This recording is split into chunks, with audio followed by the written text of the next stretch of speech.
Good afternoon, I'm Scott Gabbard with Purdue on the Farm, and today I'm down in Knox County with Valerie, and we're going to give kind of a quick update for the fields down here. We just finished, well, we're almost finished. We got one more leg to run of the W, and looking at the beans, they're down here around, in this particular field, they're V5R1, and overall pretty good. Anything else you'd like to talk about the field, Valerie? No, it's usually it's been a pretty good field this year. I came down here when we were having a lot of flooding and I didn't notice flooding, so that's always a positive thing. So not seeing as much flood damage in this field as some of the other ones around it.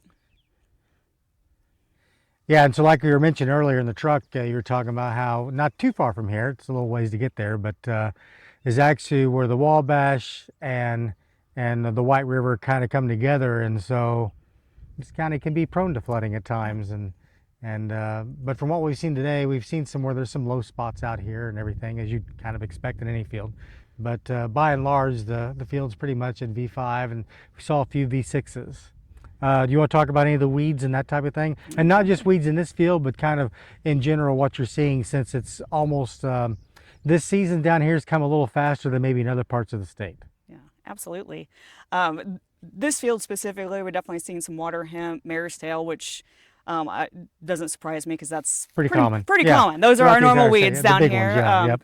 And water hemp definitely surprised me a little bit because it seemed like it came on faster this year than some other years. I mean, usually we have the lamb's quarters and the ragweeds and stuff that come fairly early, and then the water hemp usually comes later. But it didn't. It seemed to all kind of come in within a few days of each other, so it was a little bit of a surprise. So definitely a little concerned about weed management as a whole this year in this part of the state.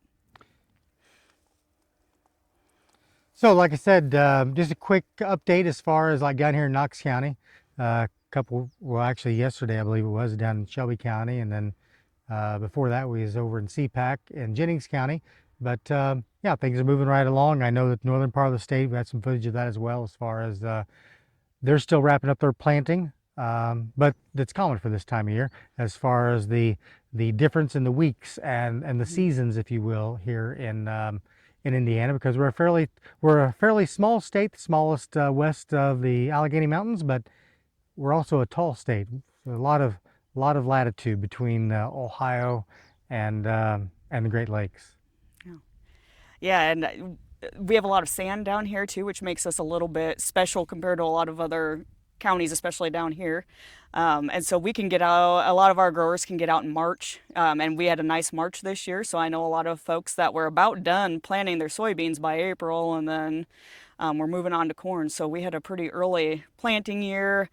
Some of the areas that aren't planted yet are in the floodplains, which for obvious reasons, because it's probably still got some water standing. But other than that, I would say we had a record pace on planting this year in this part of the state.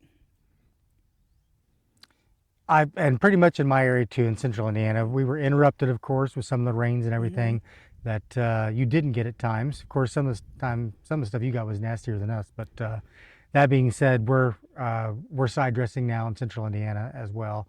And like I said, they're still kind of catching up with some planting, but they were very, very dry early on. And then they had some late rains that kind of slowed them down too. So, but it's common. It's Indiana and it's planting season. And so look forward to being throughout the state this week. And thanks for following. And thanks, Valerie, for your time today. Oh, my pleasure. Thank you.